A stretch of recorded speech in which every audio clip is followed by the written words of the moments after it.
ఇది కొంచెం ఇంపార్టెంట్ అనమాట. ఇది కూడా ఊరు చెప్పండి, ఇది అవుద్దో తెలియదు, 100% అని చెప్పలేను, ఒక 95% అనుకోండి. ఇది కొత్త పేరు అనమాట, బర్రె లెక్క. ఇది అందరు చెప్పారు రా అంటారేమో. బర్రె లెక్క కాకుండా బర్రె లెక్క ఫోటో ఎందుకు పెట్టారంటే బర్రె లెక్క రావట్లేదు, 99.99% బర్రె లెక్క రావట్లేదు.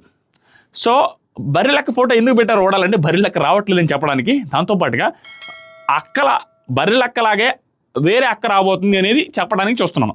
దానికోసం ఆ తమ్ముళ్ళు పెట్టాను. యాక్చువల్గా బేబెక్కనా బెజవాడ బేబెక్క అని మీరు వినుంటారు ఇన్స్టాగ్రామ్లో, వాటిలో ఆవిడ పాపులర్. దాంతోపాటుగా యూఎస్ నుంచి సెటిల్ అయిన వ్యక్తి ఆవిడ. చాలా బాగా మాట్లాడుతుంటారు, చాలా స్పాంటేనియస్గా మాట్లాడుతూ ఉంటారు అనమాట, చాలా స్పాంటేనియస్గా. సో ఆవిడ లోపలికి వెళ్ళిన తర్వాత పాజిటివ్ అవుతారో నెగిటివ్ అవుతారో తెలియదు, కానీ వెరీ స్పాంటేనిటీ, చాలా ఫన్నీగా ఉంటారు ఆవిడ మాట్లాడే విధానం కూడా అవన్నీ. సో ఆవిడ వచ్చే ఛాన్సెస్ ఉన్నాయి ఒక 90-95%. 100% నేను చెప్పలేం. ఆవిడ వచ్చే ఛాన్సెస్ ఉన్నాయి, కన్ఫర్మ్ అని చెప్పలేను, కానీ